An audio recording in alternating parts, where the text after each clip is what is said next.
espacio de pensamiento jurídico comprometido con la formación y el debate académico. Hoy nos reunimos en esta ponencia virtual para abordar un tema de gran relevancia en el ámbito del derecho penal, la imputación objetiva, un concepto clave en la teoría del delito y fundamental para el análisis de la responsabilidad penal. Antes de iniciar formalmente este evento, queremos rendir un breve pero significativo homenaje a un gigante del derecho penal que recientemente nos ha dejado, Claude Roxin. Su legado en la dogmática penal es invaluable. Roxin revolucionó la teoría del delito con su enfoque político, criminal y su teoría de la imputación objetiva, tema que hoy nos convoca. Su pensamiento marcó un antes y un después en la forma en que concebimos la responsabilidad penal, aportando claridad y coherencia a la teoría del dominio del hecho y la responsabilidad de los autores mediatos en aparatos organizados de poder. Sus enseñanzas han trascendido fronteras y generaciones, siendo una fuente inagotable de estudio e inspiración para juristas de todo el mundo. Hoy, en honor a su memoria, continuamos difundiendo y reflexionando sobre sus aportes, convencidos de que su obra seguirá iluminando el camino de la justicia penal. Pero antes de dar inicio a esta jornada académica, quiero presentar a quien nos honra con su presencia, el doctor Carlos Sosnava, fundador de la empresa CETSER, una institución dedicada a la formación y especialización jurídica en nuestro país. Agradecemos su respaldo y colaboración en la realización de este evento. Muy buenos días de Perú.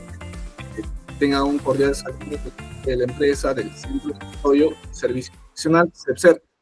También extiendo un saludo a nuestro estimado ponente, el doctor Enrique Pimentel, que se encuentra presente, y agradecemos que el día de hoy pueda iluminarnos con el conocimiento referente a esta teoría de la imputación objetiva, a todos los presentes, como también a quienes van a ver la presente ponencia en adelante.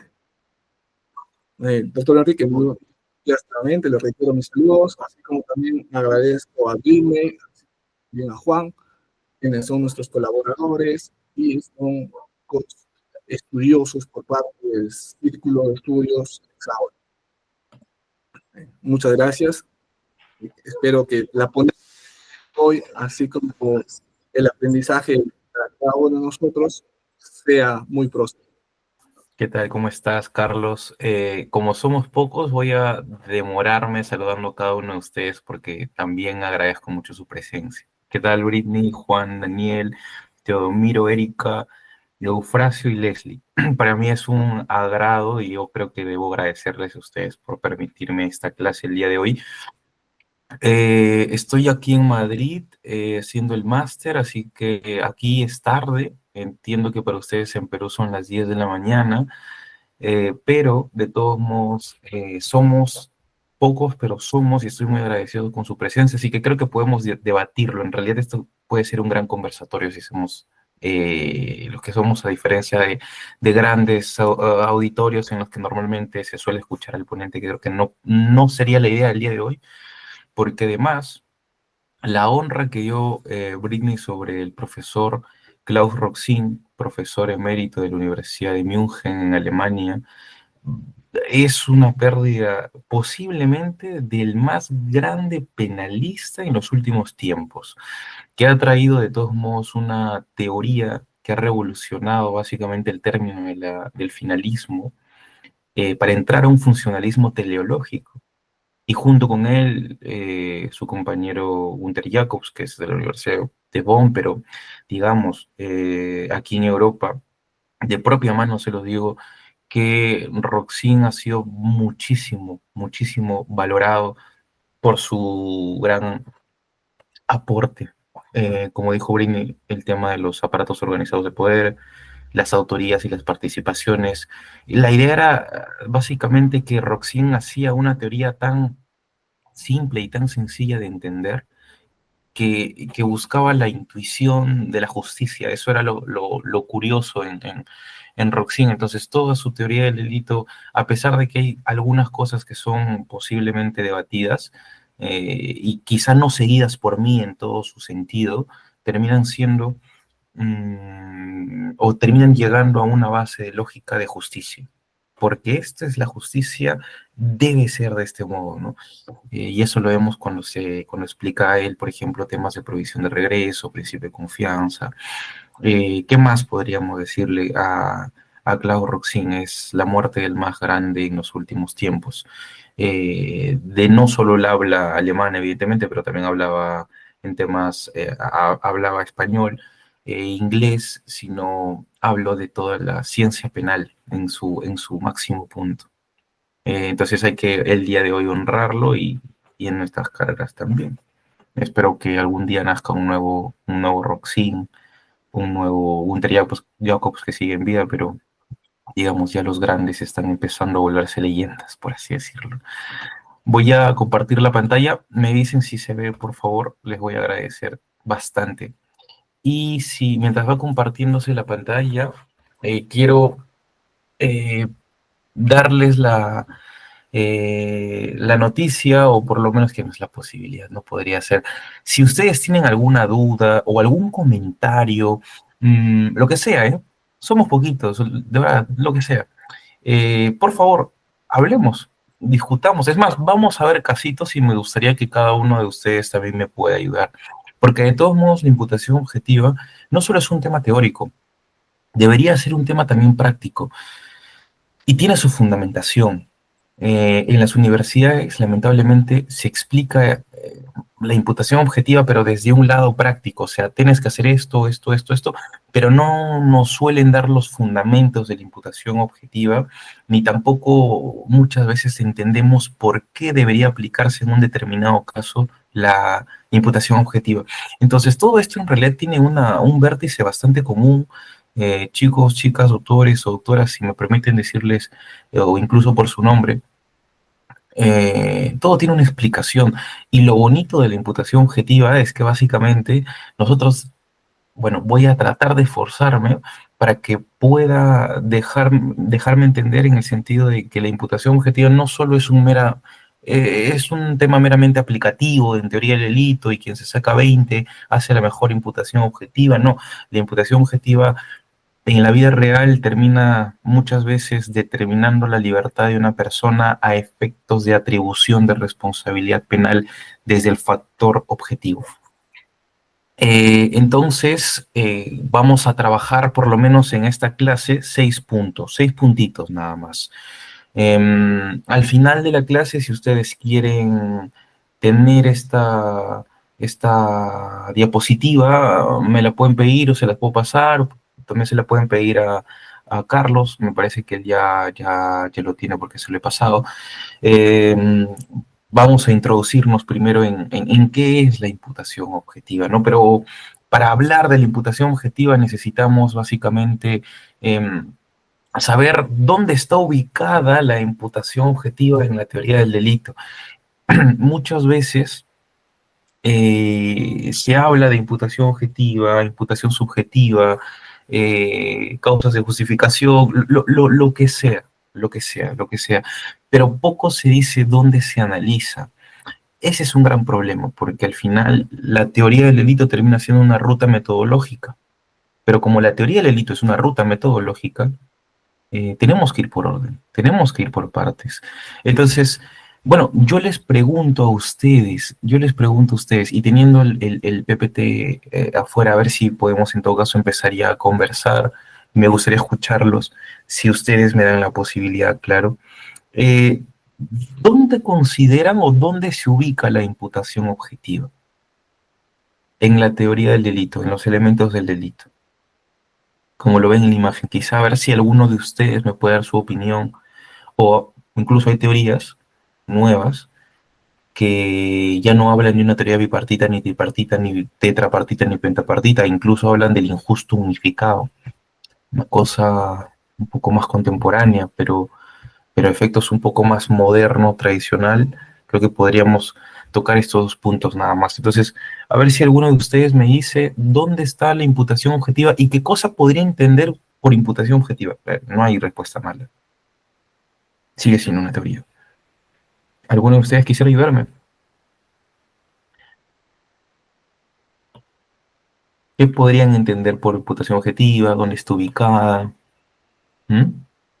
O cómo lo ven? No sé. Enrique, desde el punto de vista que yo manejo, lo estamos colocando en tipicidad como un tipo, como parte del tipo objetivo. Claro, parte del tipo objetivo. Muy bien, muy bien. ¿Alguno tiene otra opinión?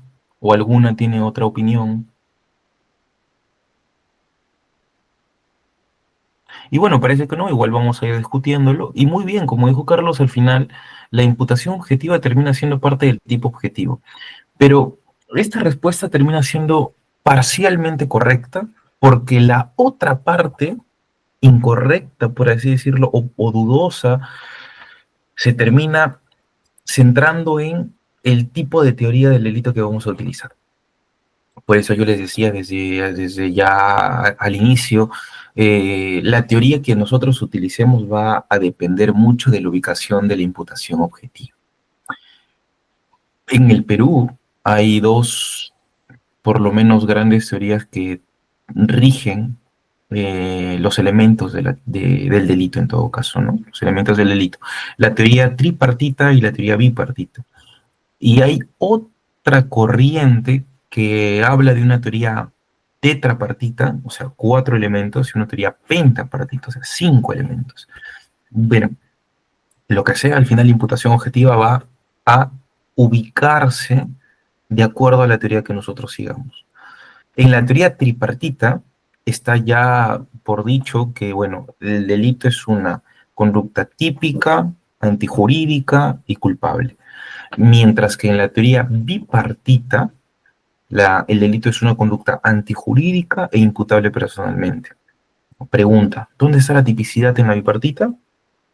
Dentro de la antijuridicidad. Eh, entonces, fíjate tú, que, o fíjense ustedes, que en la imputación mmm, objetiva, como depende de, según la teoría que nosotros estemos utilizando, en la bipartita, como yo les preguntaba, o hacía la pregunta en todo caso, ¿dónde está la tipicidad?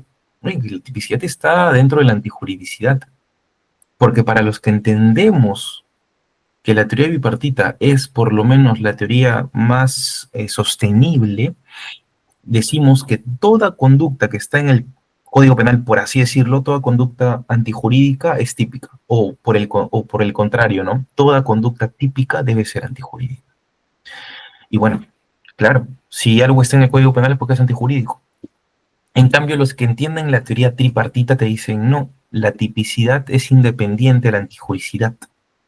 Claro, de por sí nosotros hablamos de en la bipartita hablamos de una antijuridicidad, no antijuricidad. Y claro, la antijuridicidad básicamente es un injusto sin causas de justificación. Así de simple. Y, a ver, si alguien mata por legítima defensa, para la teoría tripartita, la conducta sigue siendo típica, porque hay una muerte, pero no antijurídica, porque hay una causa de justificación. Yo no suscribo mucho este punto, muchachos, porque a mí me cuesta entender cómo una legítima defensa que de por sí está permitida puede seguir siendo típica. En realidad el derecho penal te aplaude porque matas en legítima defensa. Es que es así de duro, pero serio, te aplaude. El derecho penal te dice mata cuando tienes que defenderte. Si tú matas, tu conducta, defendiéndote evidentemente, tu conducta no es antijurídica. De modo que para los que defendemos la teoría bipartita, consideramos que toda conducta típica ya es de por sí antijurídica, pero si concurre alguna causa de justificación, la conducta es permitida, ya no sería antijurídica, es que no tiene sentido. No tiene sentido para nosotros que separemos la tipicidad de la antijuridicidad. Entonces, en conclusión, si uno mata en legítima defensa, por ejemplo, muy simple, muy sencillo, ahí queda todo, la conducta es antijurídica, la conducta no es antijurídica. Claro, tiene sentido, ¿no es cierto? Tiene mucho sentido. Porque algo tendría que seguir siendo típico si está permitido. Ya, digamos, esa separación termina poniendo una pared muy grande, muy inmensa entre lo que consideramos como elementos que están dentro del Código Penal o delitos frente a la antijuridicidad, que termina siendo también un artículo del Código Penal, que es el artículo 20. Es que tenemos que interpretar esto de manera sistemática. En fin, yo considero que la teoría bipartita por lo menos es la que más lógica nos da al momento de analizar un caso en la actualidad. Y tanto es así que incluso nos permite analizar casos mucho más sencillos desde el punto de vista empresarial, incluso desde el derecho penal económico, cuya teoría del delito termina cambiando a veces porque estamos analizando una empresa y no necesariamente a una personita. Bien, entonces, dicho esto, yo quiero comentarles que la imputación objetiva está dentro de la antijuridicidad para los que hablan de la teoría bipartita, y la imputación objetiva o llamada tipo objetivo estaría dentro de la tipicidad para quienes defiendan la teoría tripartita. Bueno. Dicho este punto, podemos ubicar para quienes consideran que la imputación objetiva está en la tipicidad, será para quienes hablen de una teoría tripartita, y quienes consideren que la imputación objetiva está en la antijuridicidad, seguramente defenderán o defenderemos, como yo me adhiero, a la teoría bipartita. Solamente unas pequeñas consideraciones. La teoría tetrapartita, que dice que el delito es una acción típica, antijurídica y culpable, o sea, es un 4, separa la acción de la tipicidad. Ya, eso sí me parece un poco más ilógico, porque al final es que no es cualquier acción, solamente para que lo sepan. No, en el derecho penal no se analiza cualquier conducta. Estaríamos llegando al absurdo de que cualquier acción sería evaluada por el derecho penal, como por ejemplo 2 niños que juegan, que eso no es una conducta penalmente relevante. ¿Me dejo entender? O, por ejemplo, llegaríamos al absurdo de decir que 2 personas mayores de edad que acuerdan mantener relaciones sexuales tendría que ser observable o de análisis para la teoría del delito porque separamos la acción de la tipicidad. No, tenemos que siempre analizar una conducta antijurídica, no cualquier conducta. Una conducta antijurídica, una conducta penalmente relevante. Y bueno, otra consideración, porque yo considero que la teoría pentapartita, y a los que agregan la punibilidad de la teoría del delito, me parece un poco más insostenible, es porque, a ver, la punibilidad no es parte del delito, es consecuencia del delito. La teoría del delito analiza hechos, la punibilidad analiza la forma del castigo. Llámele como ustedes quieran. Teoría de la pena, teoría de la sanción penal, dosimetría del castigo penal, consecuencias jurídicas derivadas del delito, lo que quieran. Pero es posterior al delito y no parte del hecho del delito. Lo que analiza el delito es la atribución de responsabilidad penal por un hecho presuntamente ilícito. Dicho de este modo, incluso llegaríamos al absurdo de la argumentación de que una persona que comete un delito automáticamente no se va a la cárcel, tiene que pasar por un debido proceso para que recién lo sancione. Incluso cuando alguien comete un delito, básicamente este hecho es antecedente, mucho antecedente, o sea, mucho antes que una pena. Por eso no considero que tampoco la punibilidad sea parte de la teoría del delito. Dicho esto, y ya viendo un panorama genérico de dónde se ubica la imputación objetiva, tenemos que decir ahora qué cosa es imputación objetiva. Y esto es muy importante, muchachos, muchachas, porque la imputación objetiva puede definirse de muchas maneras, pero vamos a conceptualizar 2 de ellas. La primera de ellas, desde el mero concepto desglosado de cada palabra, imputación y objetiva, y la segunda de ellas desde el concepto genérico, global. Primero, ¿qué significa imputar? Bueno, la palabra imputar significa atribuir, responsabilizar. Entonces, cuando alguien imputa, alguien atribuye algo. Pero no atribuimos cualquier cosa. En el ámbito penal vamos a atribuir un determinado suceso. ¿Está bien? Un determinado suceso. Eso es lo que vamos a imputar nosotros. Eso significa imputación. Pueden utilizar ese término ustedes, atribuir un determinado suceso. Objetiva. Bueno, vamos a atribuir un determinado suceso de manera objetiva, a través de datos objetivos, es decir, más allá de ser imparciales, ser objetivos. Y la conclusión a la que lleguemos para poder atribuir un hecho tenga concordancia, tenga similitud, tenga un apoyo incluso con los principios del derecho penal y los principios constitucionales del derecho penal. Por ejemplo, un principio del derecho penal es el principio de culpabilidad. Un principio del derecho penal que parte también de la Constitución es el principio de legalidad o el principio de culpabilidad, que lo vamos a ver en breve. Es que la imputación objetiva debe seguir estos principios. Si nosotros realizamos una mera imputación sin seguir principios del derecho penal y más aún incluso del derecho sancionador, que engloba el derecho penal, estamos hablando de una suerte de análisis totalmente arbitrario que iría contra un Estado social y democrático de derecho. Y tengamos cuidado con eso. Dicho de este modo, lo que yo pretendo hacer el día de hoy es explicar ahora el punto global. La imputación objetiva es un criterio de delimitación de la responsabilidad penal. Fíjense ustedes esto, es un criterio de delimitación de responsabilidad penal. Es decir, vamos a atribuir objetivamente un determinado hecho penalmente relevante.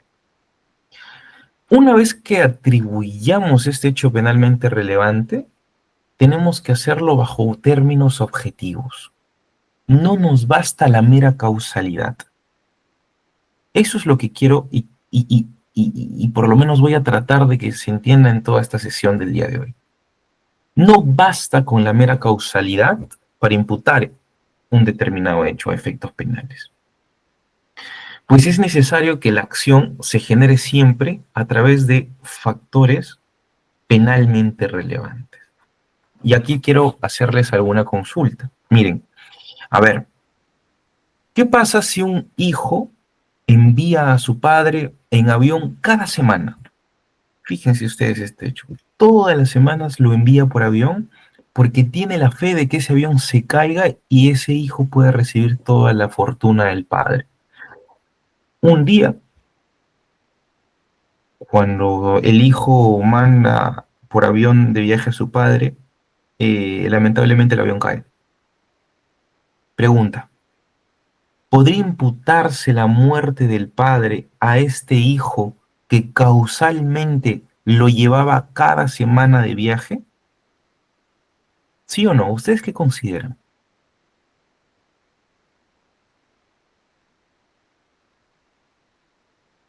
Definitivamente no. ¿Y por qué? Juan, No se entra dentro de la esfera de dominio que pueda ejercer este padre. claro, trae un término a colación, la esfera de dominio. Juan, no es necesario que levanten la manito, o sea, pueden hablar de frente. Doctor, primeramente recibo los cordiales saludos. ¿Me escucha? Sí, perfectamente. Lo que estaba analizando en el caso es que es un riesgo jurídicamente desaprobado, porque viajar en avión es una actividad común que es un riesgo aceptado socialmente. Y aparte considero el hecho de este ejemplo como un riesgo permitido, porque volar es un medio de transporte regulado y controlado. Creo que se exterminaría cualquier situación penal al hijo porque no ha sido, como se dice, un delito en sí. Ujú. Y fíjense ustedes, y con muy buen tino, que han dado razones objetivas. Ahora, yo les pregunto, ¿qué le responderían ustedes a la persona o al juez que le atribuiría de responsabilidad a este hijo, claro, un hijo de muy mala fe, diciéndole, pero tú causaste que viaje? Claro, y tiene sentido, ¿no? ¿Quién mandó en avión al padre? El hijo causó que viaje. Y aquí quiero volverles a preguntar, a ver, ¿qué opinan ustedes? ¿Qué responderían ante esto? ¿Basta con la causalidad? ¿Basta con que alguien cause en la intervención, cause un efecto lesivo? ¿Basta con eso? ¿Sí o no?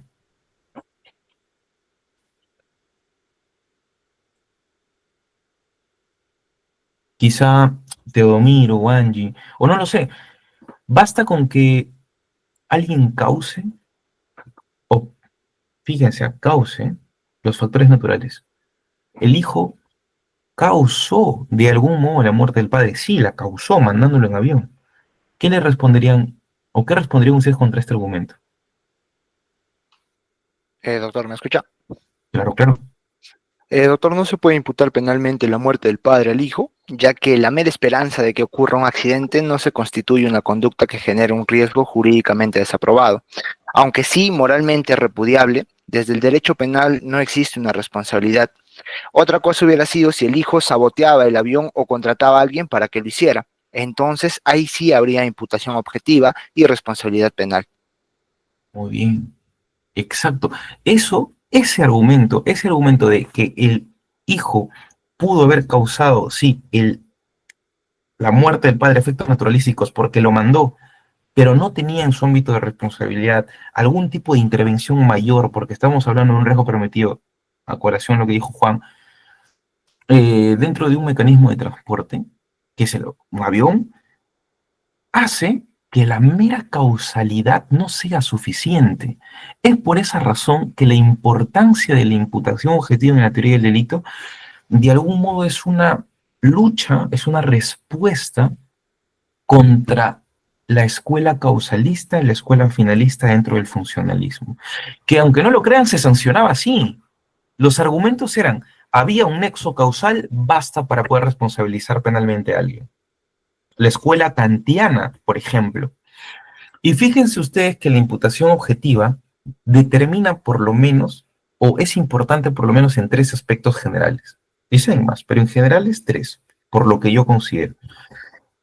La primera es porque es un filtro dogmático. A ver, la imputación objetiva no te lo da la ley, ni te lo da la jurisprudencia, te lo da la dogmática. Los juristas trabajan dura y arduamente por una correcta imputación objetiva, límites, criterios, nuevas teorías, para tratar de buscar, digamos, la mayor posibilidad de justicia al momento de sancionar a alguien, ¿no? Y básicamente, este filtro dogmático te ayuda a, uno, diferenciar entre cualquier tipo de conducta y dos, una conducta penalmente relevante. Dos, la aplicación arbitraria del derecho penal.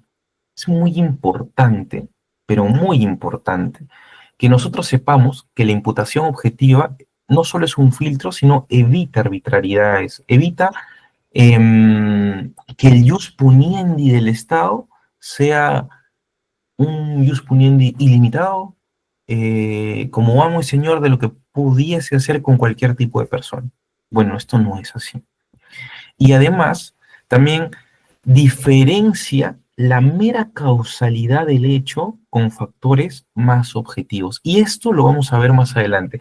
El problema está en que, fíjense ustedes, muy bien Juan, muy bien Carlos, nos han dado su idea de por qué esto no puede ser imputación objetiva. La pregunta es, ¿cómo han llegado a esa conclusión? ¿Hay criterios? ¿No hay criterios? Es una pregunta que analogo bastante a quienes hablan mucho del bien jurídico, patrimonio, proyecto de vida. Perfecto, saben mucho de bienes jurídicos. La pregunta es, ¿qué es un bien jurídico? Esa es otra duda. Lo mismo acá, no vamos a tocar ese punto, pero lo mismo acá. Explicamos muy bien por qué hay imputación objetiva, pero lo siguiente, ¿cuáles son los criterios para una imputación objetiva? ¿Existen o nacen de nuestra mera idea de resolver un caso por el uso común de la razón? Bueno, no. ¿Por qué? Y esto se basa a causa de la evolución de la imputación objetiva.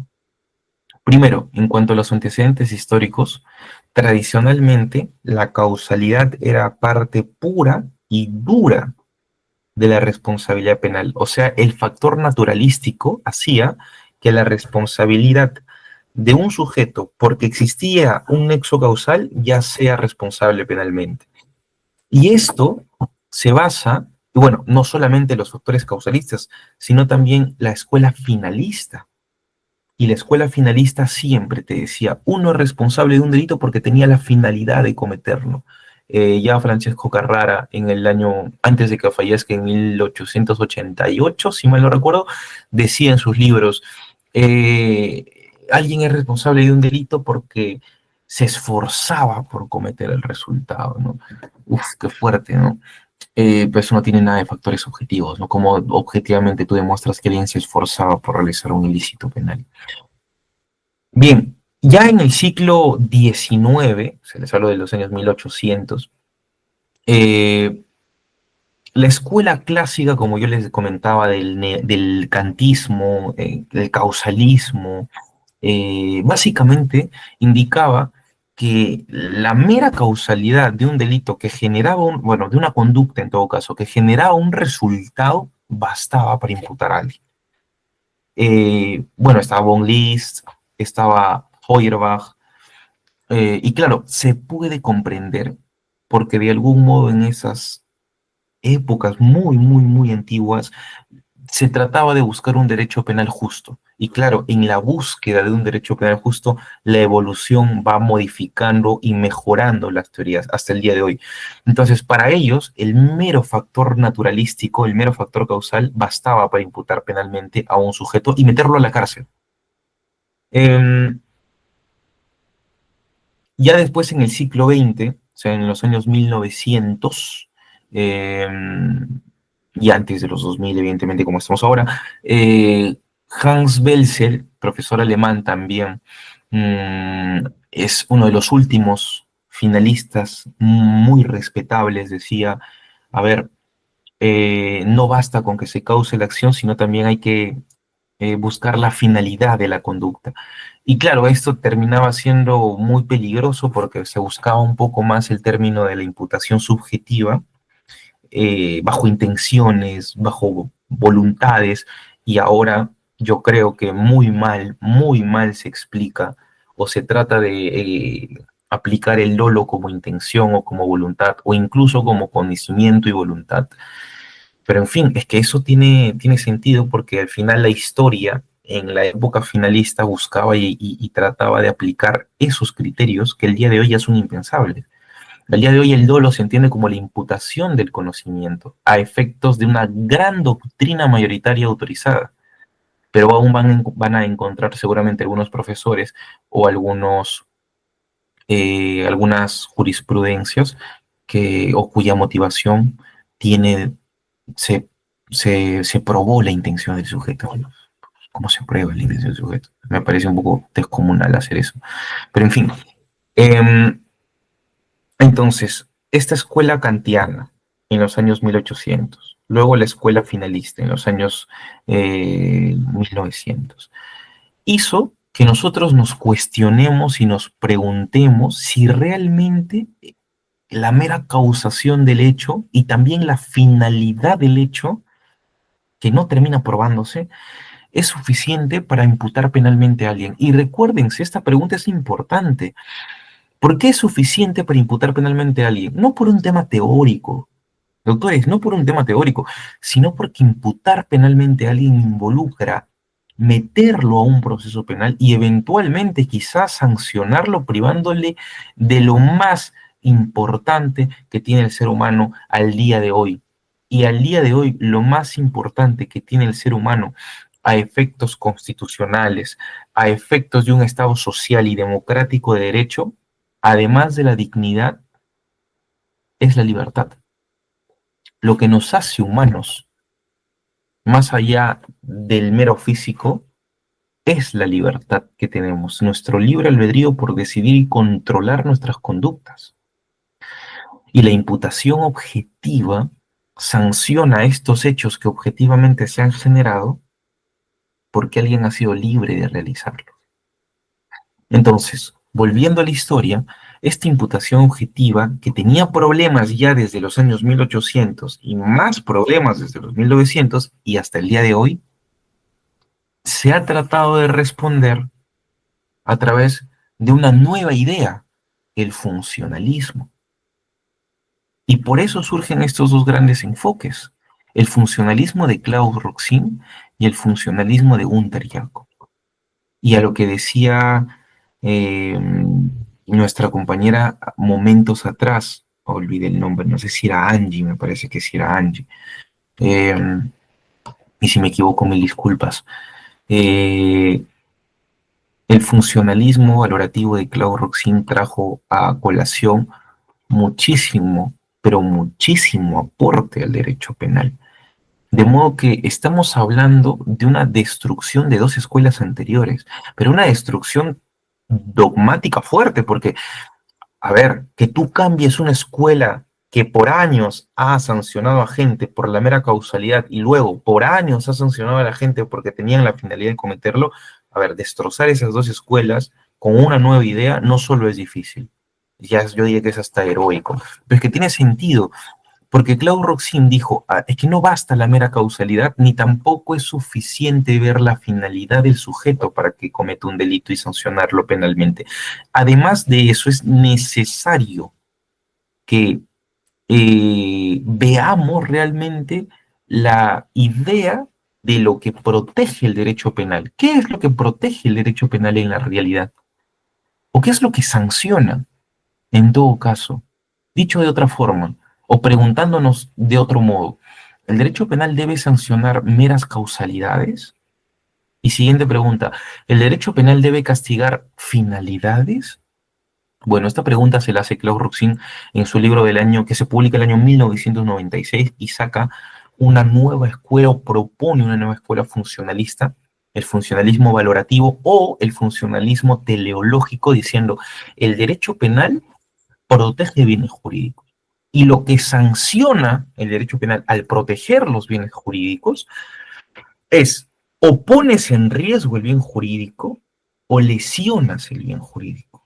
Una de ambas. O pones en riesgo el bien jurídico o lo lesionas. Bien, la consideración de esto es sublime, porque a partir de esto las consecuencias político-criminales empiezan a variar y cambian. Y él indica que el bien jurídico,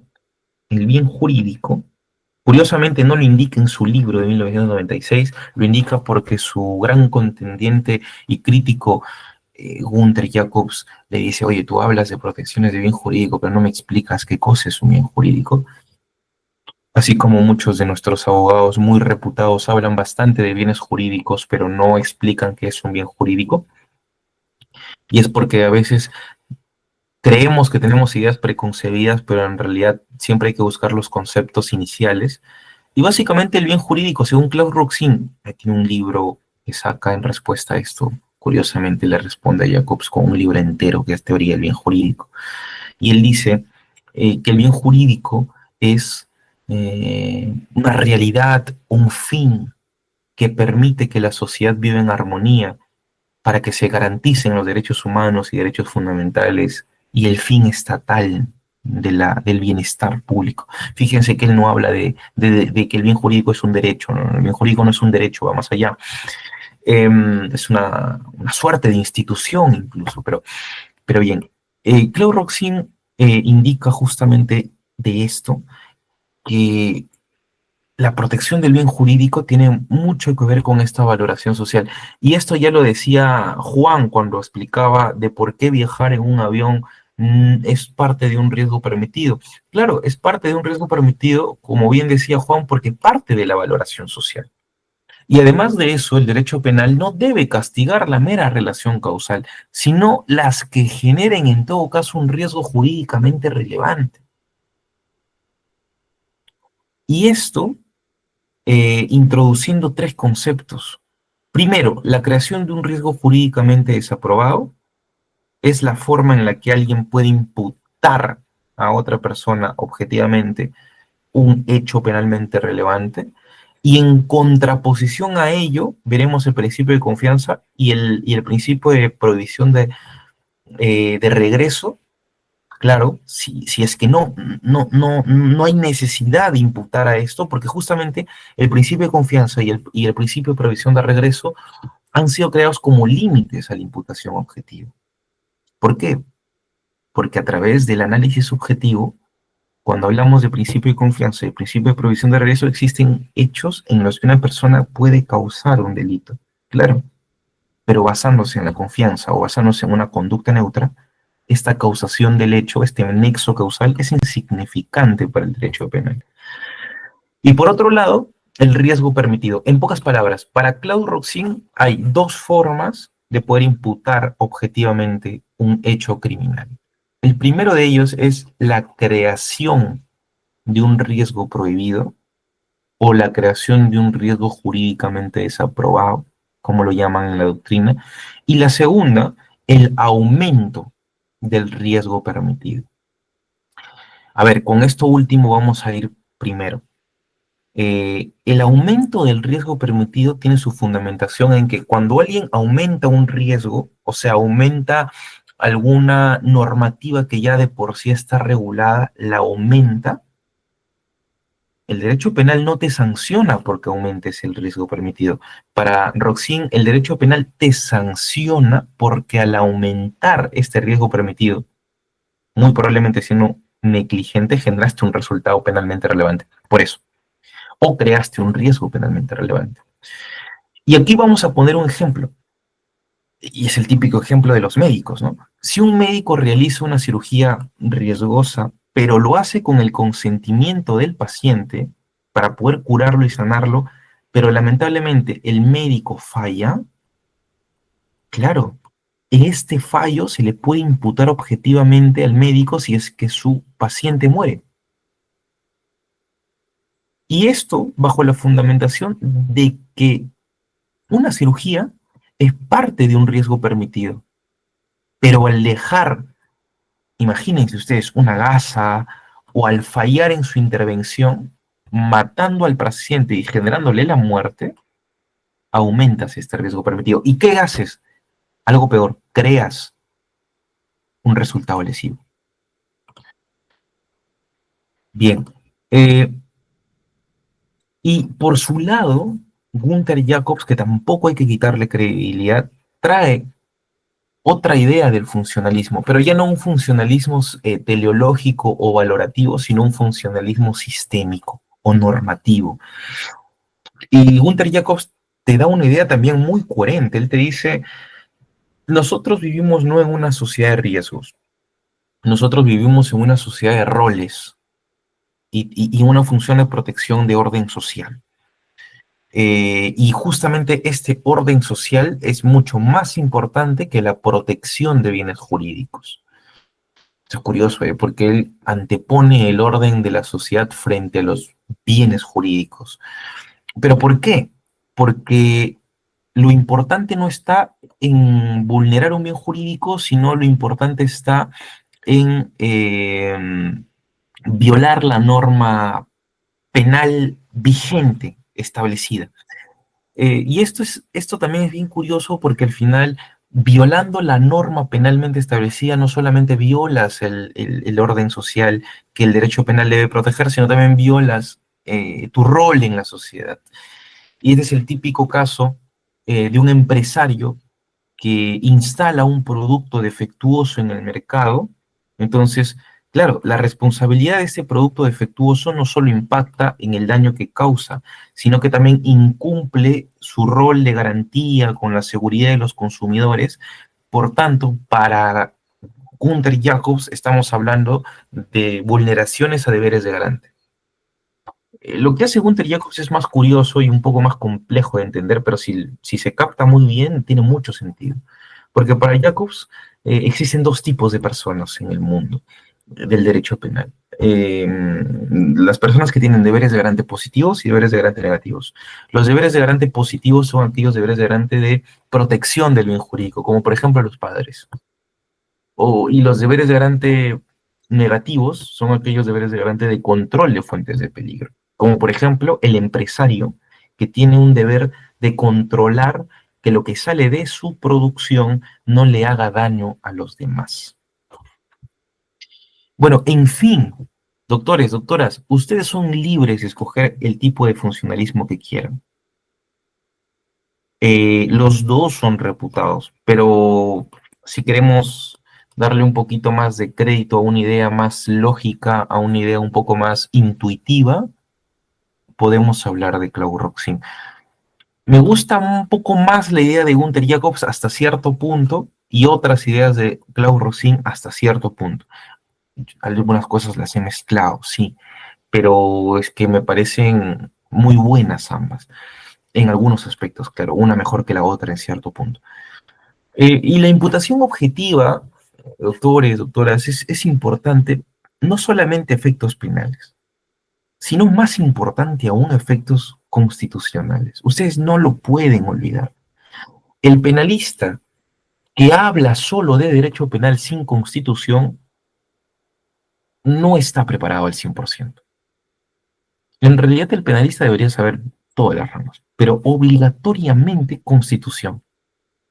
Y es porque nosotros vivimos en una sociedad social y democrática de derecho, un Estado social y democrático de derecho, donde lo que prima ya no es la ley, lo que prima es la constitución e incluso a la par convenciones internacionales que versen sobre derechos humanos. Si nosotros aplicamos el derecho penal por la mera aplicación legal, vamos a romper ese Estado de Derecho por el cual nuestros antepasados han luchado y han derramado sangre. El derecho constitucional es muy importante, por eso incluso hay una rama que es el derecho penal constitucionalizado, varios temas que explican por qué el derecho penal debe mantener una lógica directa con los criterios y los valores constitucionales.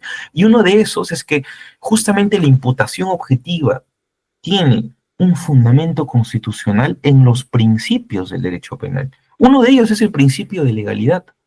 Nosotros, para ser sancionados penalmente, tenemos el derecho de que la norma se nos impute sea una norma clara.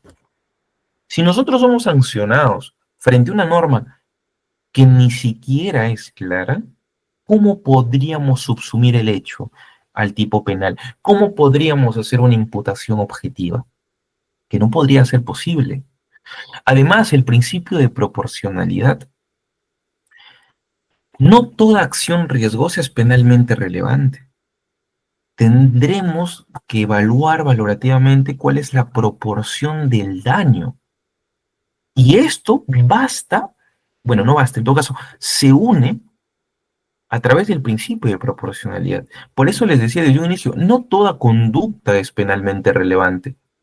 Por eso también les decía al inicio, no podríamos, o desde mi punto de vista, no deberíamos de desligar la conducta como acción de la tipicidad, como lo hace la teoría tetrapartita y pentapartita. Porque claro, no vamos a analizar cualquier conducta, analizaremos las conductas que son antijurídicas, o sea, las que son penalmente de intervención penal, o penalmente relevantes para intervención penal en todo caso. Pero también la imputación objetiva es necesaria y se fundamenta a efectos de culpabilidad. Y la culpabilidad es importante porque toda persona debe ser sancionada por su propia responsabilidad, cuando haya cometido el hecho por dolo o por culpa. Pero ¿cómo vamos a imputar objetivamente a alguien que no es responsable de lo que ha hecho? Claro, la imputación objetiva tiene sentido desde la legalidad, desde la proporcionalidad, desde la culpabilidad y además, por último, desde la seguridad jurídica. Para que alguien sea reprochado penalmente e incluso vaya a la cárcel, la seguridad jurídica es importantísima, porque es la única forma de que le atribuyamos una responsabilidad penal a un sujeto a través de certeza, de seguridad jurídica, que tenga una certidumbre de que el análisis que se está haciendo con su conducta a la que se le va a atribuir un hecho no tiene sesgos de arbitrariedad.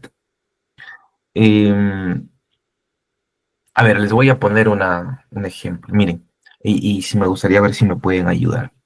Si una persona se resbala en una acera mojada y esta persona se accidenta, uy, usted dice accidentalmente, ¿no? Es una acera mojada y se accidenta. ¿El municipio es responsable, sí o no? ¿Ustedes qué consideran? Una persona está caminando, la acera está mojada, se cae. ¿Ustedes consideran que el municipio debe ser responsable de esa lesión o esa muerte, sí o no?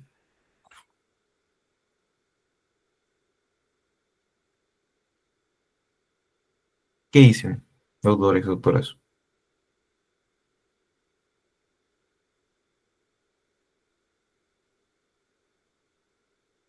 Mm, Depende. Entiendo que cuando hacen labores de limpieza de ese rubro, normalmente dan señalizaciones que indican, ¿no? Si efectivamente hay algún riesgo de resbalarse, que está mojado, etcétera. Claro, claro. Y tiene mucho sentido, depende. Y tu análisis, si tú te das cuenta, está siendo objetivo. Depende si tiene esto, o no le estamos imputando porque somos antipatriotas o somos contra, no, antisistema. Si tiene esto, podríamos hacer imputar a la persona que fue responsable de realizar una correcta cera. Bajo, por ejemplo, no sé, productos de cemento adecuado, construcción adecuada, ingeniería adecuada, yo qué sé. Es por esa razón que la imputación objetiva analiza siempre los factores y los datos objetivos que van a ayudarnos a atribuir una responsabilidad penal. Eso es importante, ¿eh? Ahora, punto 3, los fundamentos de la imputación objetiva. ¿Qué hace que nosotros fundamentemos la imputación objetiva? Primero, como les comenté, la diferencia entre causalidad e imputación se da en que la imputación objetiva, evidentemente, va más allá del mero análisis causalístico. Eso de primera mano. Por ejemplo, si un ciclista está derrapando en una vía que está mojada y se accidenta, muy parecido a que una persona camine y se accidenta, ¿la municipalidad es responsable? Bueno, pensemos. Si la vía estaba en condiciones normales, no habría un riesgo jurídicamente relevante, evidentemente.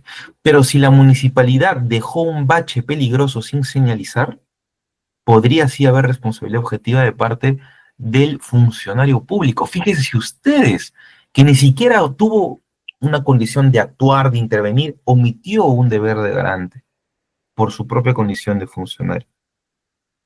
Y eso no es meramente causal. Estamos hablando ya de factores objetivos. Aún seguimos diciendo lo mismo. Y estos criterios, ya empezamos al punto 4, básicamente se basan en, 1, la creación de un riesgo jurídicamente relevante. La creación de un riesgo jurídicamente relevante tiene, para nosotros, analizar la imputación objetiva, y creo que esto es lo más importante, 3 elementos. 3 elementos. Primero, la subsunción del riesgo típico. Segundo, la conducta desaprobada a efectos sociales. Y tercero, la previsibilidad del riesgo.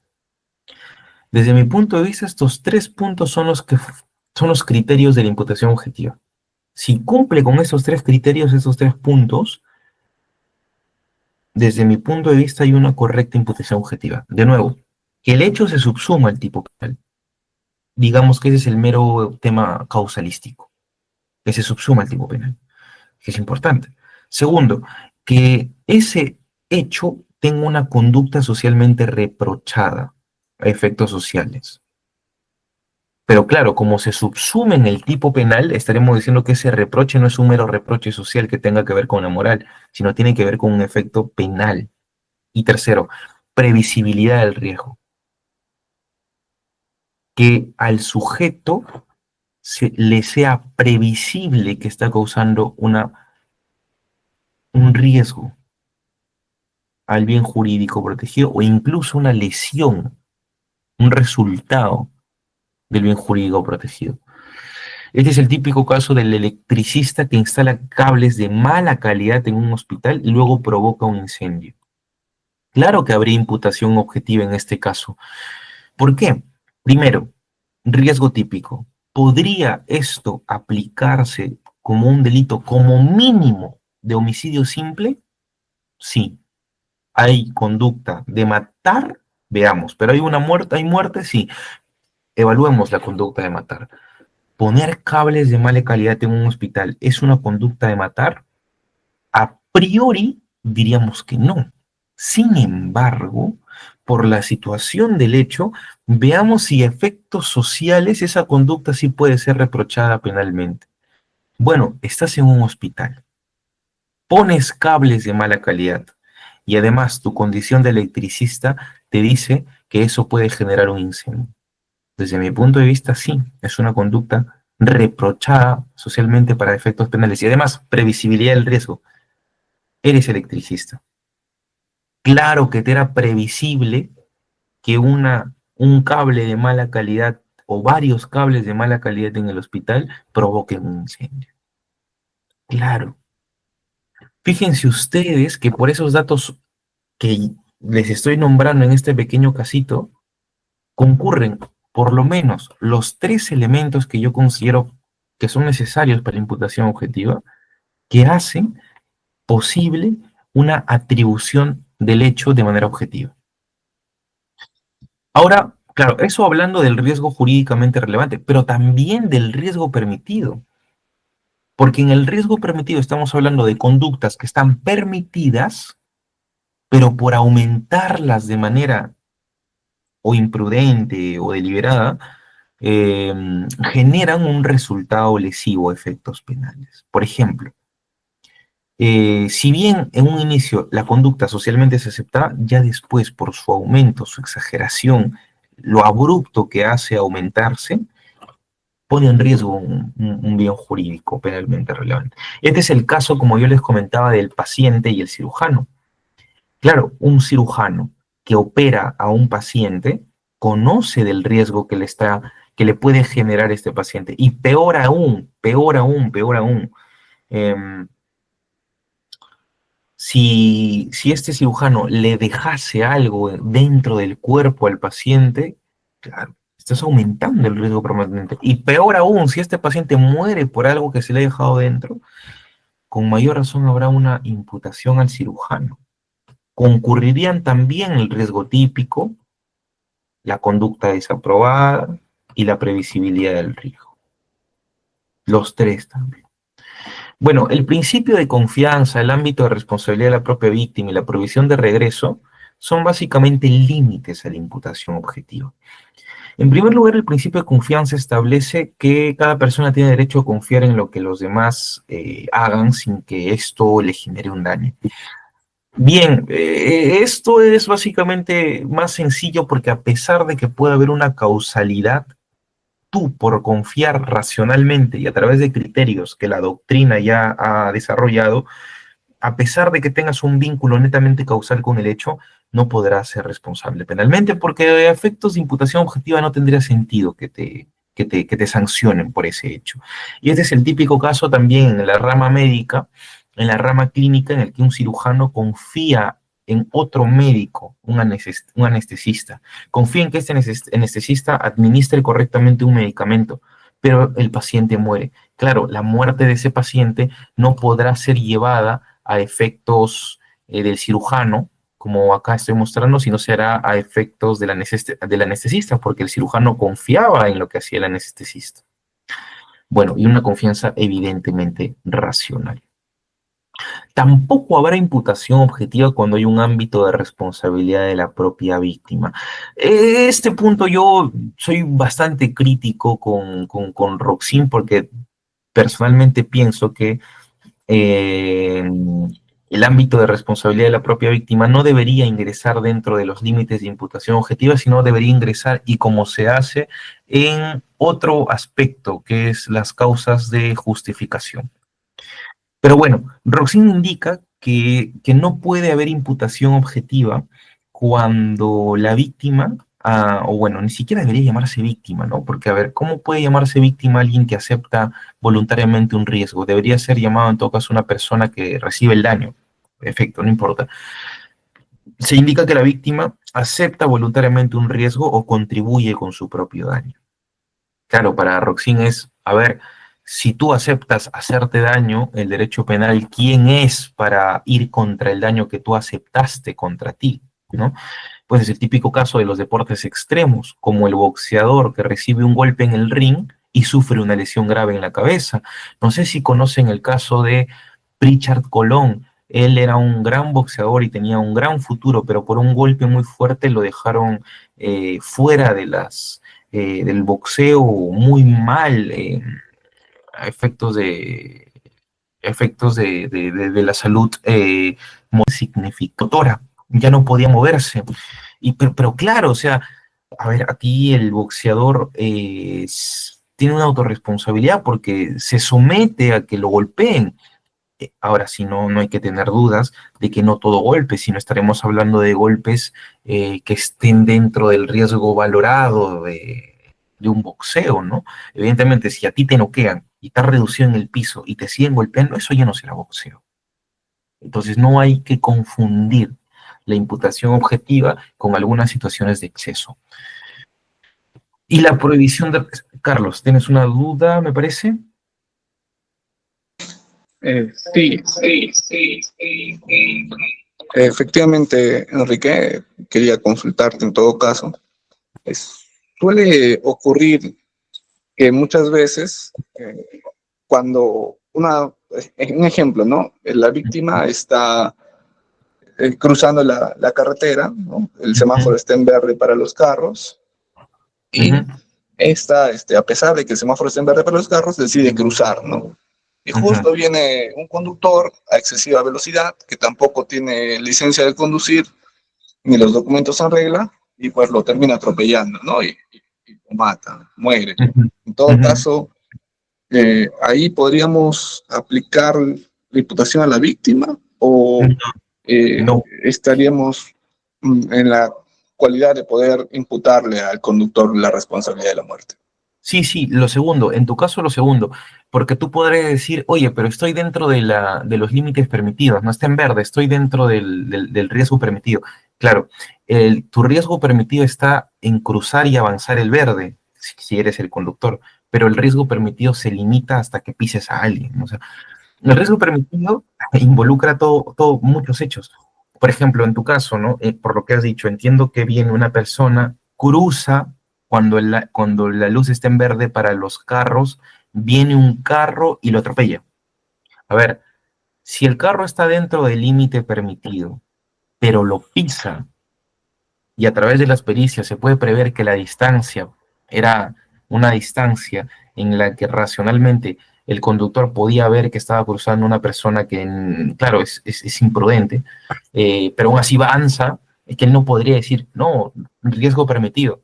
El riesgo permitido está en avanzar frente a la luz verde, pero lo que se limita es en pisar a alguien. ¿Por qué? Volvemos a los mismos 3 puntos, fíjate. ¿Hay riesgo típico? A ver, si lo pisa, sí, cumple con el riesgo típico. Ahí te la concedo, ¿sí? Porque, a ver, lo ha lesionado o incluso lo ha matado. Sí, sí, hay riesgo típico. Segundo, conducta desaprobada. A efectos sociales, conducir es valorado socialmente como algo normal, un riesgo normal. Sí, también, te la concedo. Hasta aquí hay imputación objetiva. Previsibilidad del riesgo. Al conductor le era previsible pisarlo, y yo creo que aquí tenemos el problema. Y para mí sí le era previsible, porque si estás a una determinada eh, distancia y lo ves y aún así lo arrollas, por más que vayas a 30 kilómetros por hora, que es dentro del permitido, claro, pero te es previsible frenar, pero pasaste de frente. No se cumple este nivel de previsibilidad. Por tanto, como le era previsible generar el riesgo, y lo peor que lo pisa todavía, o sea, ya genera un resultado, hay imputación objetiva. Claro, porque no se cumple el tercer requisito. Si no hubiera previsibilidad del sujeto, sería diferente. Si el caso fuese que el conductor está yendo a 30 kilómetros por hora, pero una persona literalmente muy cerca se le cruza corriendo, y el conductor no le era previsible, como cualquier persona normal que conduce un carro, frenar muy rápido e incluso frenando igual lo iba a atropellar, ahí no habría imputación objetiva. Pero en el caso de que haya una distancia racional y la previsibilidad es evidente de que va a cruzar a alguien porque lo ves de lejos y lo pisas, no podríamos decir que hay un riesgo permitido. No habría un riesgo permitido. Yo creo que incluso ahí de frente habría un riesgo jurídicamente desaprobado, porque no subiste ningún riesgo ni lo aumentaste, de frente lo pisaste. Claro, creación de un riesgo jurídicamente desaprobado. Puede ser lesiones graves o incluso homicidio, ¿no? Uno de los dos. ¿Me entiendes? Carlos. Sí, sobre ese punto también, Enrique, aprovechar. Existe también otro caso práctico que en realidad se está observando, y es que se estaba construyendo o se está terminando de construir el ensanchamiento de una carretera, ¿no? Allá por la zona de la Sierra Peruana. La empresa no colocó lo que son señales de aviso que pueda decir, ¿no? Que Ya. hay un desnivel que se está construyendo. Entonces, el auto que venía estaba detrás de un tráiler, y por tratar de rebasarlo, pese a que había las líneas, ¿no?, paralelas que normalmente indican la prohibición de rebasar en esa parte de un tramo, el conductor pues decide pasar al tráiler sin advertir que más adelante había un desnivel muy grande por la misma construcción que no había estado señalado tampoco. Entonces, al momento de rebasar al tráiler, se da pues con la sorpresa que había un desnivel, termina cayendo, y producto de eso, una señora se lesiona la columna, ¿no? Entonces, esta señora decide denunciar a la empresa por cuanto no había cumplido con realizar el saneamiento debido. En todo caso, ahí es posible imputar este delito de lesiones graves a la empresa. Es una muy buena pregunta porque concurren bastantes factores, pero a ver, te voy a dar dos argumentos. El argumento de la defensa, que seguramente puede argumentar de la manera en la que te voy a decir, y el argumento de la fiscalía. Primero el argumento de la defensa, diría, en todo caso.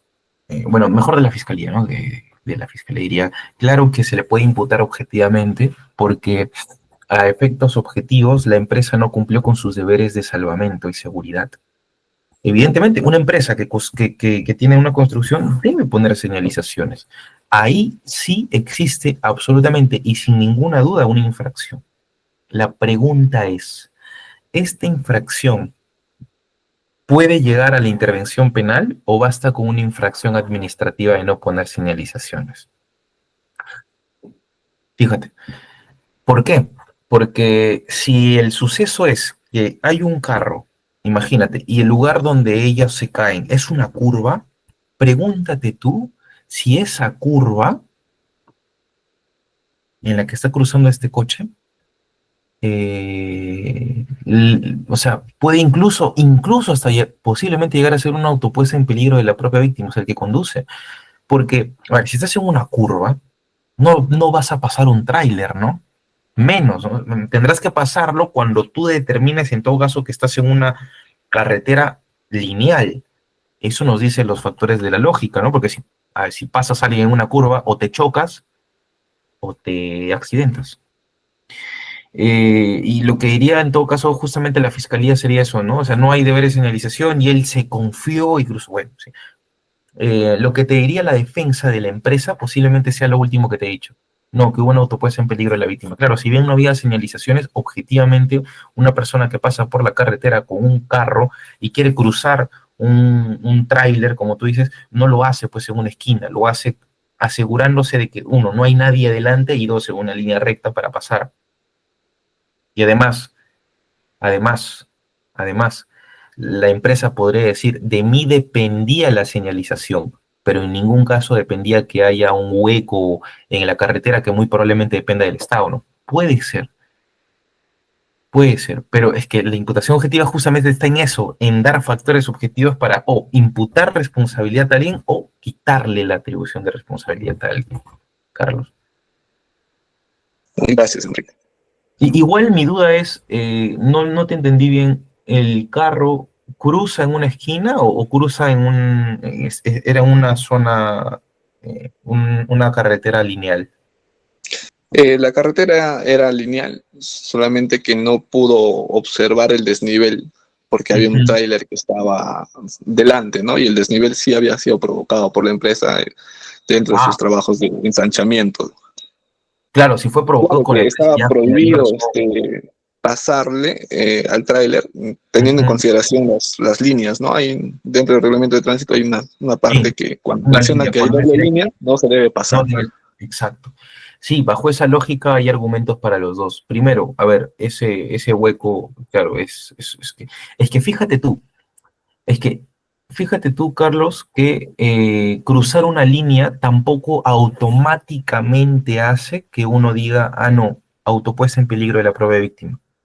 Así como cruzar la luz roja no hace automáticamente que me pisen, y si me pisan porque yo crucé en la luz roja, automáticamente haga que la persona que me ha pisado sea no punible, o sea, no haga delito, no se cause delito, porque yo puedo cruzar la luz roja, claro, pero si viene un carro y me está viendo a una distancia razonable, o sea, tiene que responder, a pesar de que yo crucé la luz roja, porque la autopuesta en peligro está hecho para eximir de responsabilidad penal al sujeto que lo alega, evidentemente, porque a él no le era previsible generar un riesgo penalmente relevante. No le era previsible. A este carro, por más que este carro se haya pasado, está infringiendo una norma administrativa. Infringir una norma administrativa de plano no exime la responsabilidad de la empresa, ¿eh? Ojo. Y ahora tendríamos que evaluar a qué velocidad estaba yendo el carro. Quizá la propia velocidad para cruzar este tráiler en una zona lineal que ya seguramente se había visto que no había nadie, pero no vio ese bache grandazo, hizo que la velocidad a la que iba el carro caiga, ¿no? O el carro se volque. También puede ser. Y eso sí podría ser una autopuesta en peligro, porque la velocidad a la que iba era tanta que, o sea, tampoco, pues no te vas a arriesgar esa velocidad para poder cruzar algo.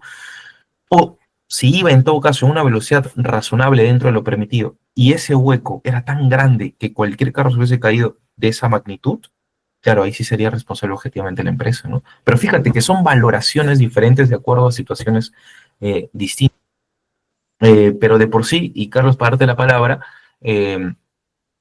de por sí lo que quiero que quede sentado cuando se habla de autopuesta en peligro de la propia víctima es que infringir una norma administrativa de plano no exime responsabilidad penal del sujeto que ocasiona el resultado. Ojo. Claro, efectivamente, ¿no? Es un caso relativamente curioso porque también habría que consultarnos como la víctima en realidad o la persona que denuncia es una pasajera que termina lesionándose la columna a raíz de ese accidente. Es interesante analizar cuál es la responsabilidad que se le puede imputar directamente o eximir quizás al chofer, por ejemplo, porque el chofer también ha sido denunciado, y a la empresa, ¿no? Al mismo tiempo, ¿no? Para ver si a uno se le exime o a los dos se les puede imputar o a los dos se les podría eximir. Claro, claro. Va a depender mucho, muchísimo, muchísimo de la situación, porque claro, hay otro interviniente, el chofer. Y el chofer ahí tiene un deber de garante con la señora. Es un deber de garante de, digamos, no protegerla del todo, pero sí pues conducir bien para que no se haga daño, porque en sus manos está su integridad o hasta su vida, ¿no? Claro, ahí pues lamentablemente la señora la dejan tendida en el suelo. Y todos estos factores objetivos pueden ayudar o a argumentar la responsabilidad de la empresa o a eximirla, como también incluso argumentar la responsabilidad del chofer. Pero yo lo dudo un poco del chofer porque al final el chofer también sale dañado. No sé si lo están imputando. Si lo están imputando, bueno, igual salió dañado, claro, no como la señora, pero bueno, igual estaba dentro, ¿no? Al final, quien conduce también termina siendo quien se daña de esos golpes. Pero bueno, es un caso muy interesante, muy, muy, muy interesante, porque al final la pregunta está en quién tiene esta responsabilidad objetiva. Y más allá de los argumentos de cada uno, que sería la fiscalía y la defensa, también va a depender bastante de los factores de calidad que se puedan investigar y se puedan analizar para poder atribuirle la responsabilidad a uno o a otro, o quizá a nadie. Puede ser también. Y ya para terminar, los casos controvertidos. Como les comenté a lo largo de esta sesión, he comentado algunos casitos, por ejemplo, el médico y la muerte del paciente, ¿no? A ver, ¿qué pasaría si un cirujano tiene una operación de alto riesgo y toma todas las medidas previsibles y necesarias, pero el paciente muere de manera inesperada? Claro, aquí podríamos decir que no hay imputación objetiva, porque, bueno, el médico no puede ser responsable penalmente de situaciones inesperadas, por más que se haya preparado. Segundo, el empresario y el producto defectuoso, como les expliqué también. Una empresa que vende calentadores eléctricos que por defecto de fábrica, cuando se la pone el usuario, explotan y causan incendios de viviendas o matan incluso a la gente. Bueno, aquí sí habría responsabilidad objetiva porque no habría un deber de protección, de control de fuentes de peligro que salen como los productos de la empresa para quienes terminan comprando estos productos, ¿no? Claro, la empresa puso al mercado un producto peligroso, ahí está el riesgo. Además, el efecto de ese riesgo era aceptable dentro del comercio, no, no era aceptable. Y tercero, claro que hay una conexión directa de previsibilidad. A ver, si yo estoy poniendo algo al mercado, tengo que poner algo que como mínimo, puesto varias veces ay, no sé si esa palabrita, que he puesto varias veces o que lo he una suerte de desafiado, lo he probado, ¿no? Como mínimo tengo que probar todo lo que pongo al mercado, ¿no? Bueno, también luego está el taxista y el robo, en el que un taxista transporta a un pasajero que resulta ser un delincuente, minutos después el pasajero asalta una tienda y usa el mismo taxi para huir. Aquí estaríamos hablando de una suerte de provisión de regreso, y va a depender mucho. Para Roxin no habría provisión de regreso. Para Jacob sí habría prohibición de regreso y para Maraver dependería. Pero básicamente aquí el taxi brinda servicios, más allá de la intención o no, brinda servicios y bueno, continúa con su rol. No habría per se una imputación objetiva de ese robo.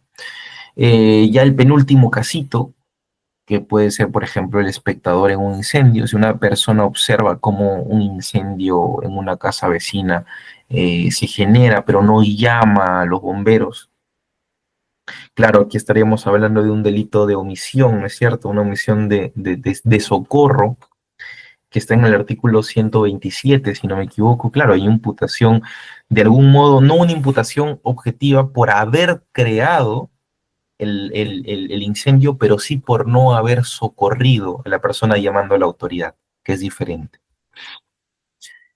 Bueno, y el último casito, que es básicamente la fiesta y la sobredosis en la que, bueno, hay un grupo de amigos en la que uno de ellos consume tanta droga que termina sufriendo una sobredosis y un paro cardíaco.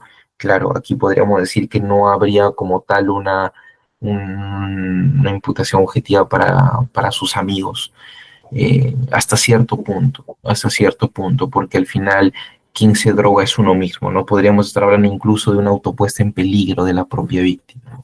Pero bueno, hay argumento para todo en realidad, para todo, no es que haya una respuesta sólida. Por tanto, quiero concluir diciendo que la imputación objetiva permite la atribución de responsabilidad penal por factores objetivos que superan el mero nexo causal, chicos y chicas. Y bueno, recapitulando todo, y lo que quiero que quede claro en todo caso de esta sesión corta de imputación objetiva es que una cosa es hablar de causalidad y otra cosa de imputación objetiva. Y la imputación objetiva es más global, más amplia. Y para eso hay criterios que se deben utilizar para la imputación objetiva. Y esto, pues claro, protege la seguridad jurídica ante un eventual caso de análisis de teoría del delito frente a una persona que afronta un proceso penal. Y claro, no podemos hacerlo desde el mero análisis individual del derecho penal, no, para nada. Tenemos que ligarlo como mínimo a un derecho constitucional para saber que estamos realmente utilizando criterios que se permiten por la Constitución y por tanto son legítimos. No solo efectos legales ni infralegales, sino efectos constitucionales. Y hemos hablado un poquito de casos controvertidos que los he pasado rápido para tampoco extenderme mucho a la hora y media. Entonces, básicamente, la reflexión final que doy es que la imputación objetiva no solo es un mecanismo técnico, sino incluso constituye una garantía contra el ius puniendi del Estado. Además, que es la aplicación correcta actualmente para poder imputar objetivamente un hecho que puede constituir accidentes o conductas ilícitas o situaciones aceptadas por la sociedad. Penúltimo, la evolución de la teoría del delito ha hecho que nosotros lleguemos a este estadio el día de hoy de poder imputar, significar objetivamente, rechazando la mera causalidad. Y por último, la imputación objetiva no basta para ser responsable penalmente a alguien. Deberemos después analizar la imputación subjetiva y luego la imputación personal, analizando la imputabilidad, analizando la conciencia de antijuridicidad y analizando la exigibilidad de otra conducta. Pero eso lo podríamos hacer en otra clase y yo estaría encantado aún así igual de poder dictarla. Pero sin más, esta es la imputación objetiva. No he querido extenderme mucho. Es un tema muy, muy, muy amplio y a la vez bastante interesante y curioso, porque hay casos en los que puede haber argumentos para uno y para otro, y de eso se trata. Sin más, quiero agradecer a Carlos Suárez Navar, quiero agradecer a su institución, me ha ayudado bastante a poder explicar un poquito de lo que es la imputación objetiva.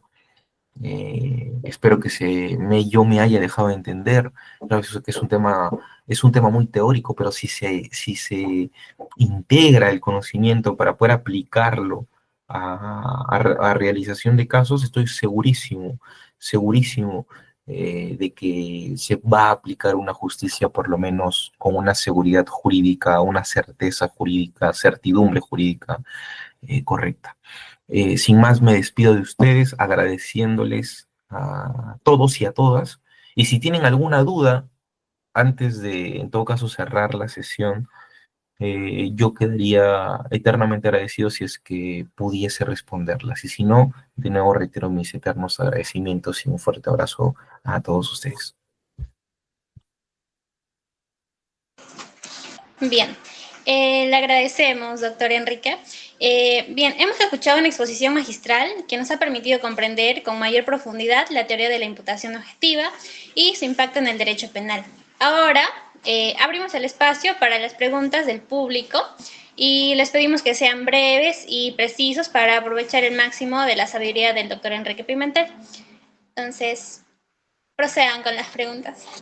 Doctor, en nombre del ex Aurea, primeramente quisiera agradecerle por su brillante exposición sobre la imputación objetiva, su análisis profundo y la claridad conceptual con que nos ha permitido comprender mejor este tema fundamental en el derecho penal.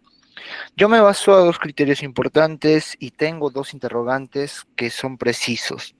La primera interrogante es, ¿el criterio de prohibición de regreso ha sido clave en muchos casos judiciales?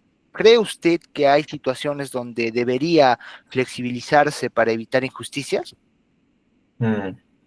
Y digamos, flexibilizarse, a ver, ¿en qué sentido? ¿Cómo flexibilizarse? O sea, ¿cuál es una idea que quizá me pueda ayudar más a ubicarme para responder la pregunta? Cuando me refiero a flexibilizarse es bajar la tonalidad, o sea, ser más comprensibles en este caso, tener Claro. mejor comprensión o empatía hacia el delito.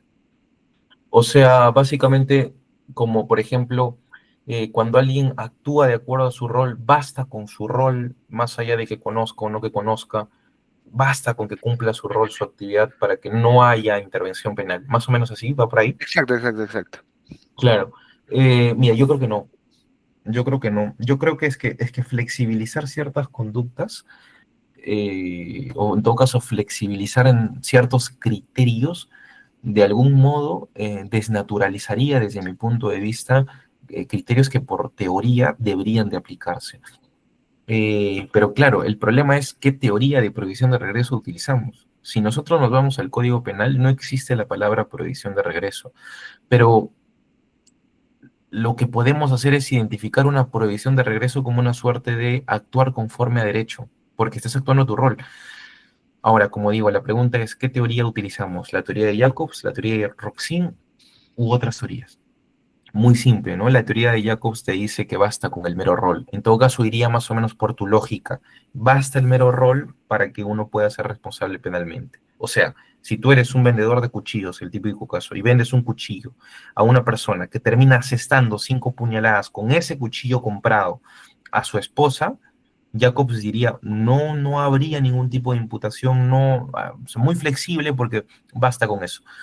Roxin te diría, no, es necesario que para que alguien actúe de manera neutra, sepa que se está generando un delito. Entonces tendríamos que primero identificar si este sujeto que vende el cuchillo, o sea, el vendedor, sabía o no que se iba a matar con ese cuchillo. Yo no estoy de acuerdo para nada con ese concepto porque, bueno, primero, la imputación objetiva está dentro, el principio de previsión de regreso está dentro del análisis de la imputación objetiva, no de la imputación subjetiva. Entonces, que se sepa o que no se sepa, poco importa. Y además, claro, por un principio de confianza y la naturaleza de las transacciones, yo no voy a estar pendiente de las cosas que haga la gente que me compra mis cuchillos, ¿no? Al final, en todo caso, yo no podría vender nunca cuchillos, ¿de qué voy a comer? Bueno, hay una teoría que yo suscribo, que es la teoría de Mario Maraver Gómez, que es profesor español en la UBAM y también en mi universidad en la Carlos III de Madrid. Y él básicamente dice que para identificar una correcta previsión de regreso tenemos que analizar dos puntos. El primero de ellos es el deber de garante. Pregunta, ¿qué deberes de garante tiene un vendedor de cuchillos o cualquier tipo de actor que tenga un rol social? Bueno, el vendedor de cuchillos, por ejemplo, ¿no? Vender cuchillos dentro del nivel del mercado, con un precio acorde al mercado, vender cuchillos buenos que no estén, en todo caso, cochinos o estén con un metal carcomido, cuchillos afilados con buena punta. Bueno, su deber de cuidado, perdón, su deber de garante es ese, ¿no? Y que los cuchillos que venda sean productos que beneficien a la sociedad en lo que quieran usar. No en delitos necesariamente, pero en lo que quieran usar. Perfecto. Si cumple con eso tendremos que ir a un segundo estadio, a un segundo punto, la conducta neutra. ¿Qué hace que un vendedor de cuchillos sea neutro? Dependerá del caso. En este caso, si le vende a una persona que le dice incluso voy a matar con este cuchillo a mi esposa, bueno, el vendedor de cuchillos se limitaría en todo caso a vender un cuchillo, a dar una boleta, importante, dar una boleta, recibir el dinero y basta con eso. Ni siquiera está interviniendo en la muerte, porque al final el sujeto que mata a su esposa con ese cuchillo podría utilizar tranquilamente otro. Entonces, yo prefiero un poquito más la respuesta de Mario Maraver porque es mucho más objetiva y además no solo más allá de flexible o no, más justa desde mi punto de vista. Entonces, claro, hay casos en los que la previsión de regreso ha dado injusticias y en otros justicias. Ya, para terminar, había otro caso de crimen organizado. Yo tengo un cliente al que se le imputó crimen organizado, pero curiosamente hay una prohibición de regreso en este punto. ¿Por qué? Porque a mi cliente lo utilizaron para poder sacar dinero una vez, o sea, pusieron dinero a su nombre, un primo suyo puso dinero a su nombre y le dijo, oye, por favor, necesito sacar el dinero que puse a tu nombre y yo no puedo porque me han bloqueado la tarjeta. Y él, confiándose en la relación de familia, dice, bueno, vamos, no te preocupes, saca el dinero y se lo da en íntegro, ni siquiera recibe absolutamente nada. Porque le dice, oye, ¿qué voy a recibir? Yo, vamos, te voy a ayudar a toda mi familia. Y listo. A causa de ese caso de sacar el dinero, ese dinero era parte de crimen organizado, muy probablemente también de lavado de activos a causa de estafas. Pero claro, se le introduce a mi cliente en el punto de crimen organizado como parte o como miembro de la organización criminal de haber sacado el dinero porque se le puso su nombre. El tema está en que él, a ver, prohibición de regreso, él, por la confianza que tenía, y principio de confianza también que tenía, le dice, bueno, está bien, dale mi nombre, no pasa nada, yo confío en ti, considero que estás haciendo las cosas bien, voy, cumplo mi rol básicamente de ciudadano de sacar dinero y te lo entrego. Más allá de eso, no sé, no he vuelto de nuevo a sacar dinero nuevamente, no lo hice ni 2 veces, ni 3 veces, lo hice una vez. Entonces, bajo esa lógica, yo podría decir incluso que, a ver, ese dinero ni siquiera se sabía de qué era, no había recibido nada, no había ningún beneficio, nunca hablaba era su primo el que le dice eso, nunca hablaba con su primo, pocas veces se veía en alguna fiesta familiar, entonces, bueno, vínculo tampoco había, digamos, muy parecido a una provisión de riesgo porque está actuando de manera neutral, ¿no? O incluso un principio de confianza, cualquiera de los dos. Pero a ver, decir que él no era neutro porque directamente había un nexo causal entre el dinero ilícito y su cuenta, me parecería insuficiente para mandar a la cárcel a alguien, por lo menos, ¿no? Entonces, tiene mucho que ver el principio de provisión de regreso con una suerte de revisar cuáles son los criterios adecuados para poder imputarle a alguien responsabilidad o eximirla. Esa sería mi respuesta. ¿Alguna Doctor, cosa? muchísimas gracias. Y yo para finalizar con mi participación, si se Ujú. aplicara el principio de confianza en el ámbito digital, las plataformas tecnológicas podrían eximirse de responsabilidad por delitos cometidos por sus usuarios. Esa es una buena pregunta, porque en principio quienes son los usuarios son los que redirigen las conductas de esas plataformas. Entiendo que hablas de las inteligencias artificiales. Yo creo que depende mucho de los criterios que tenga la inteligencia artificial, porque para que o sea, lo que sí sé es que la inteligencia artificial siempre tiene ciertos criterios y límites de sus creadores. Por ejemplo, ChatGPT tú no le puedes poner cómo hacer una bomba, te va a decir esto va contra las políticas de uso. Claro, pero a ver, si hablamos de una inteligencia artificial que permite realizar cualquier tipo de cosas, yo diría que no. Yo diría que no, porque de todos modos la censura de esa información hasta cierto punto ocasiona que protejas algunas cosas, pero la no censura podría generar que crees delitos o generar bombas. Entonces yo creo que va a depender mucho, mucho, mucho, mucho del contexto y del hecho y de lo que se pida, porque también vale mucho el prompt que se utilice, que puede incluso hasta confundir a la propia inteligencia artificial. Hay que verificar cuál es la estrategia del usuario para poder acceder a cierta información que pueda resultar siendo perjudicial a efectos de poner en peligro un bien jurídico o incluso vulnerarlo, como por ejemplo buscar ciertos criterios o ciertos patrones para poder identificar algunas contraseñas que la IA tranquilamente te puede ayudar, como tratando de buscar opciones y golpeando y golpeando y golpeando hasta poder acceder a la puerta de cierta otra plataforma a la que quieres ingresar y adueñarte, ¿no? Pero bueno, para eso yo creo que funcionaría mucho las políticas de utilización de la inteligencia artificial y de lo que se pida también, que creo que es importante.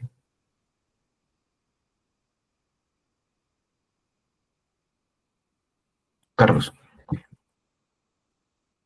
Sí, bien, Enrique, para agradecerte primero que nada y en segundo lugar, para finalizar con una pregunta de mi parte. Ujú. Y esta sería, ¿hasta dónde puede alcanzar la esfera de protección de la provisión de regreso en el ámbito profesional? Te doy un ejemplo que está sucediendo.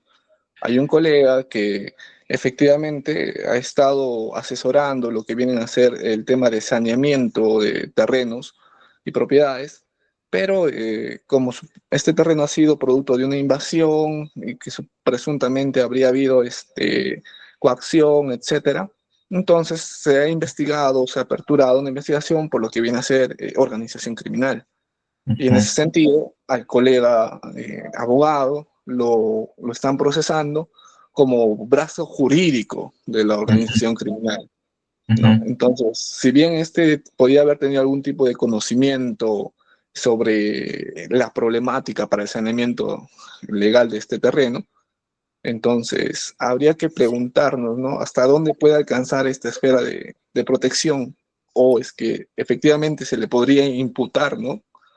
Como asesor legal de la organización criminal o como brazo jurídico de la organización criminal. Claro, va a depender bastante de los informes que él hacía. No sé si él hacía informes o cómo es que lo ligan a él. ¿Lo ligan por los informes que hacía o lo ligan por los testimonios diciendo él nos asesoraba a cierta cosa? ¿Cómo lo ligan?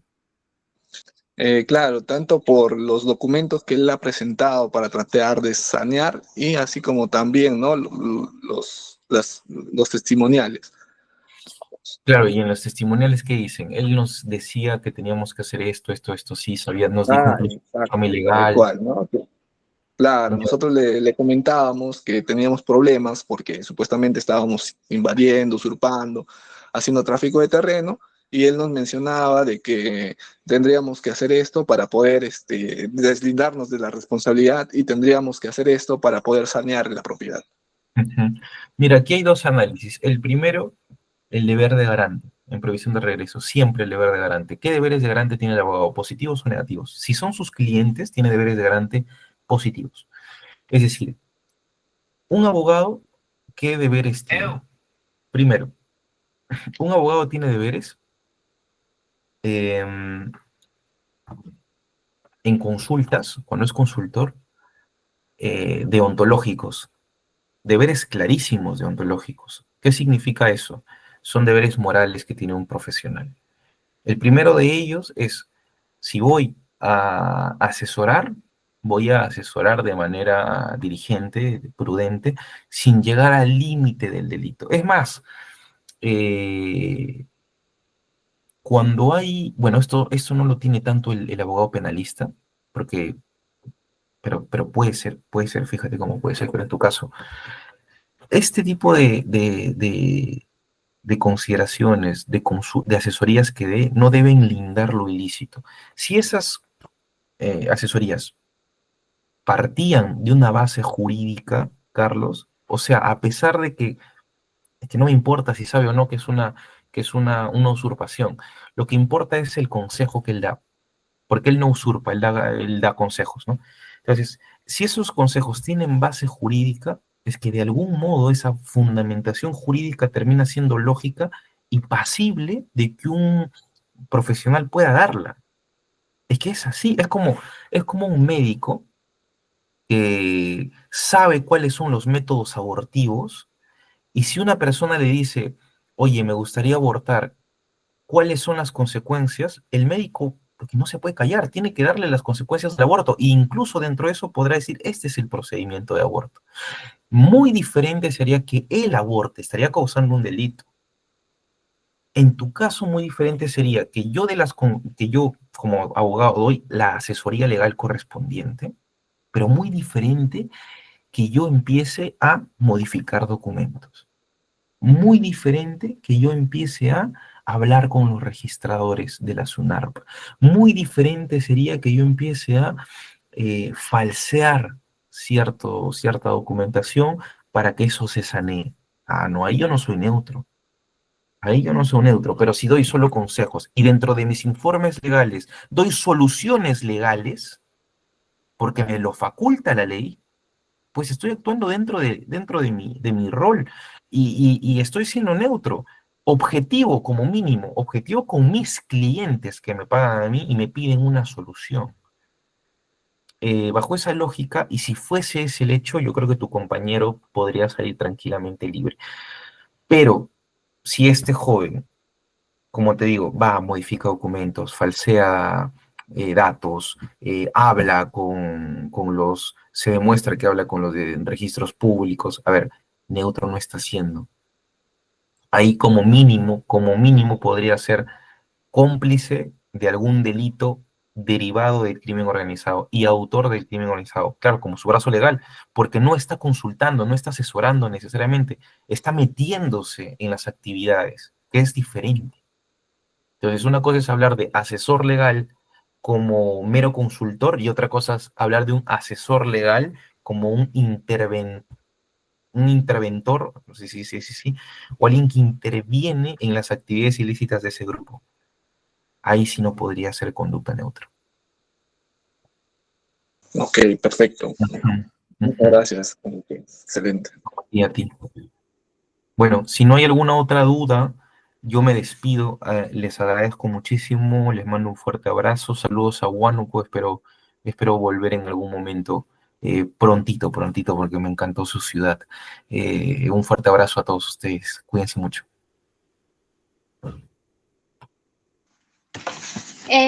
Sin duda, hoy hemos sido testigos de un diálogo jurídico de altísimo nivel y bueno, quisiera expresar mi profundo agradecimiento al doctor Enrique Pimentel por compartir con nosotros sus conocimientos y por brindarnos una exposición clara, fundamentada y enriquecedora. Su aporte no solo fortalece nuestra comprensión del derecho penal, sino que también nos inspira a seguir profundizando nuestros estudios.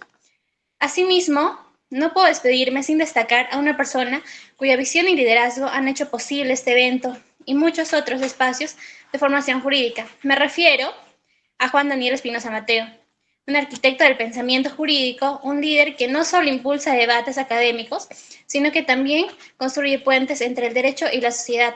Su compromiso con la educación y la excelencia académica es un faro para quienes compartimos esta vocación. A todos los presentes, gracias por su participación y por hacer de este evento un verdadero encuentro de aprendizaje. Nos despedimos con la certeza de que el derecho no es solo un conjunto de normas, sino una disciplina viva que nos desafía a pensar y a cuestionar, también a transformar. Y una vez más agradeciendo al doctor Enrique y hasta una próxima oportunidad.